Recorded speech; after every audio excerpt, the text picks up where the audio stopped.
Bienvenue à tous dans cette nouvelle vidéo. On se retrouve pour une nouvelle analyse sur les Pokémon de la huitième génération et on continue sur les légendaires pour prochainement finir ces analyses sur la huitième génération et on va parler donc du coup dans cette vidéo de Chifours. Alors Chifours, c'est un Pokémon légendaire mais on pourrait pas croire en voyant comme ça.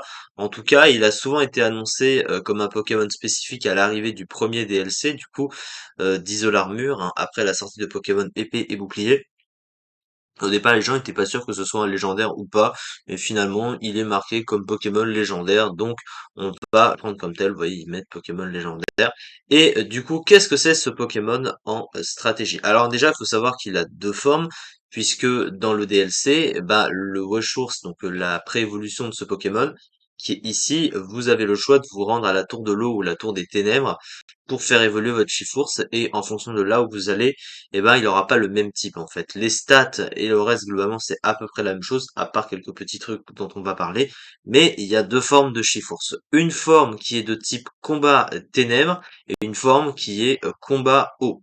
Alors on va s'intéresser bien sûr aux deux formes. Et du coup, on va commencer par celle de type combat et ténèbres. Alors, du coup, combat et ténèbres pour le type. Déjà, en stratégie, qu'est-ce que ça donne?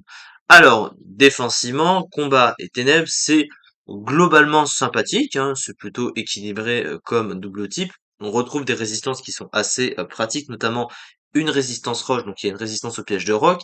Il y a une double résistance ténèbres, et une double résistance ténèbres en stratégie, c'est assez rare, c'est notamment la double résistance à l'attaque sabotage. On a une résistance spectre également et une immunité psy, donc c'est plutôt pas mal. À côté, il va y avoir des faiblesses qui sont très gênantes, et notamment la double faiblesse au type fée, qui est un type extrêmement gênant, et défensivement aussi pour le double type offensivement, puisque le type fée résiste à la fois au type combat et au type ténèbres, hein, également. Donc le type fée est vraiment un type très menaçant pour ce double type, évidemment. À côté, on a aussi des faiblesses au type combat et au type vol, qui sont aussi des faiblesses assez gênantes.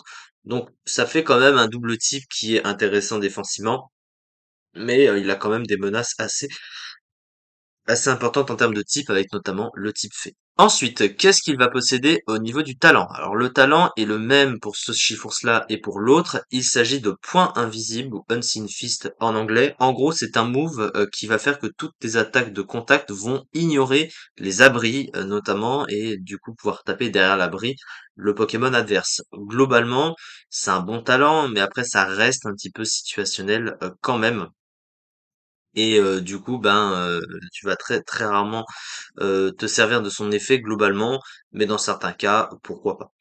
Ensuite, au niveau des statistiques, alors c'est un Pokémon qui est assez orienté, hein, comme on peut le voir au niveau des statistiques. Sur le plan physique, il a de bonnes stats, hein, il a 130 d'attaque, ce qui est plutôt une bonne attaque. À côté de son bulk, sur le physique, 100 PV, 100 défense, un très bon bulk physique, donc il tente plutôt bien les coups sur le physique. Par contre, sur le spécial, c'est complètement l'inverse. Il a une attaque spéciale de 63 qui est très mauvaise et une défense spéciale de 60 qui est très mauvaise. Donc il tank pratiquement pas les attaques spéciales, à l'inverse des attaques physiques globalement.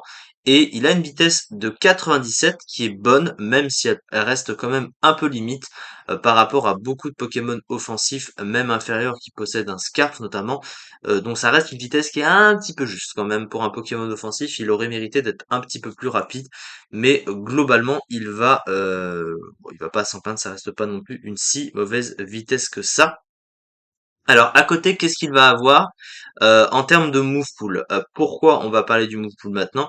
Parce qu'en fait, il y a juste une toute petite différence par rapport à son collègue. Alors déjà, il faut noter qu'il a une attaque signature, ce Pokémon, qui est très forte, hein, qui s'appelle Wicked Blow, qui est point obscur en français, qui est une attaque de 80 de puissance et 100% de précision, qui a 50 de puissance 8 avec les PP max, et qui a la particularité de toujours faire un coup critique quand elle tape. Ça veut dire que ça rajoute naturellement 50% de puissance, donc ça rajoute une sorte de double stab naturellement à chaque fois que tu t'en sers. Donc ça fait assez mal, sachant qu'une attaque de type ténèbres en termes de couverture neutre, c'est fort. Du coup, t'as très peu de types qui vont pouvoir tanker ça et ne risquer de ne pas prendre au minimum quelques dégâts, quoi.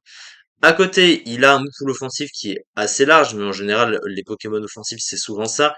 Sur le type Ténèbres, il a également du coup Darkest Laria, il a accès à Kuba Stabé, une priorité Stabé, c'est pratique. Il a Close Combat, évidemment, en Stab Combat. Il y a aussi Vampipoint, notamment, ou Surpuissance.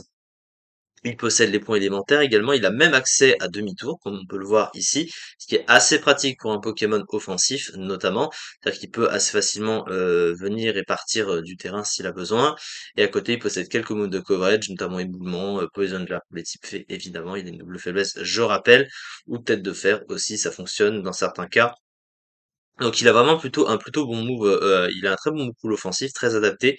À côté, sur le plan du soutien, il a le setup avec gonflette, ce qui reste plutôt correct. Il n'a pas d'autres moves de setup, mais ça suffit globalement.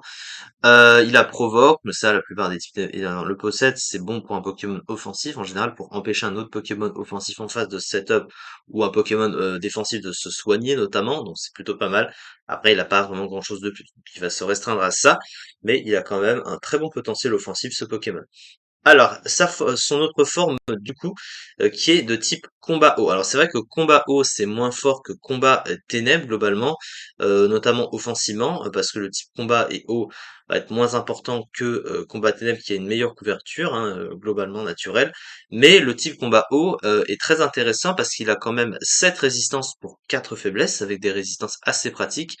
Toujours la résistance au piège de roc, notamment des résistances au type insectes, ténèbres, feu, glace ou eau, donc ça fait vraiment un bon set de résistance, donc c'est plutôt pas mal, avec quelques faiblesses gênantes à côté. Les stats sont les mêmes du coup, et offensivement, après ça reste pas non plus très mauvais, mais regardez que là il y a 48 Pokémon qui y résistent du coup, et le type combat eau, t'as plus de Pokémon qui vont y résister parce que bah t'as notamment des Pokémon de type plante, des Pokémon de type dragon, surtout oui on voit surtout certains Pokémon de type dragon qu'on peut voir là ou certains types vol, donc tu vas avoir plus de mal avec à spammer tes attaques en fait, alors qu'une attaque combat et une attaque ténèbres à spammer c'est plus facile qu'une attaque combat et une attaque eau. Voilà. Tout simplement à ce niveau-là. Les stats après sont les mêmes, le talent est le même. Il a, au niveau du move pool, pratiquement la même chose. Il a juste une attaque signature et des attaques qui sont un peu différentes, puisqu'il est de type eau, il a des attaques de type eau. Et son attaque signature de type eau, à lui, c'est Surging Strikes, qui est une attaque qui tape 3 fois, qui a 25 de puissance, 100% de précision. Ça tape 3 fois. Et il faut pas oublier, évidemment, le stab, donc ce qui fait approximativement 40, environ, on va dire 120 de puissance. Ça fait l'équivalent d'un close combat. Et je rappelle que ça crit à chaque fois, donc ça fait un double stab, donc il faut rajouter la puissance supplémentaire aussi, bien sûr. Donc c'est plutôt pas mal. Et ce qui est assez pratique avec ce genre de move, c'est que c'est pratique pour les clones notamment, parce que ça tape plusieurs fois, t'as plus de chances de mettre des dégâts pour casser un clone notamment. Euh, Après, face à certains Pokémon, ça peut être compliqué, pas taper plusieurs fois si en face c'est un mec qui joue un casque brut par exemple, ou des trucs qui vont mettre des dégâts de gratte, ou peau dure de Karchakok par exemple, bah tu peux quand même te prendre des petits dégâts aussi avec ça.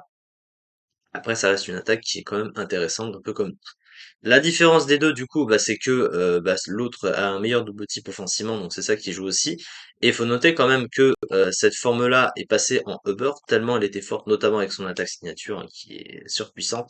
Celle-ci est restée overused et reste néanmoins forte dans le soutien. On note quand même qu'en Uber, bah, c'est pas le même délire, les Pokémon sont bien plus forts, hein, donc il est pas très joué en Uber malgré tout, hein, il a environ 2% du tiers, donc c'est moins ouf en Uber globalement, mais il est quand même passé en Uber, donc un des rares de la génération à y être passé, donc c'est quand même ça. Et l'autre forme de Chifours, eh bien 13e de l'Overuse, donc très bon Pokémon en Overuse de son côté, c'est un très bon Pokémon globalement.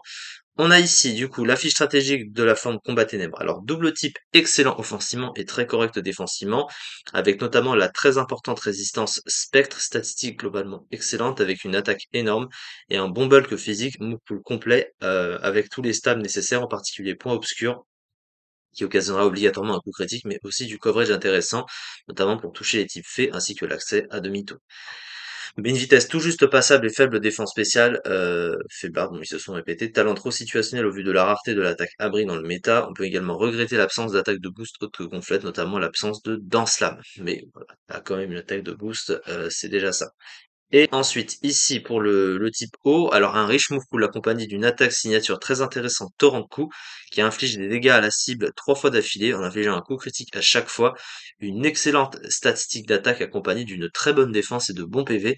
Un talent intéressant mais peut-être un peu situationnel, une vitesse correcte mais insuffisante, ce qui nous oblige à le jouer la plupart du temps jovial, évidemment pour pallier à son problème de vitesse. Ce qui fait que tu taperas un petit peu moins fort si tu fais ça.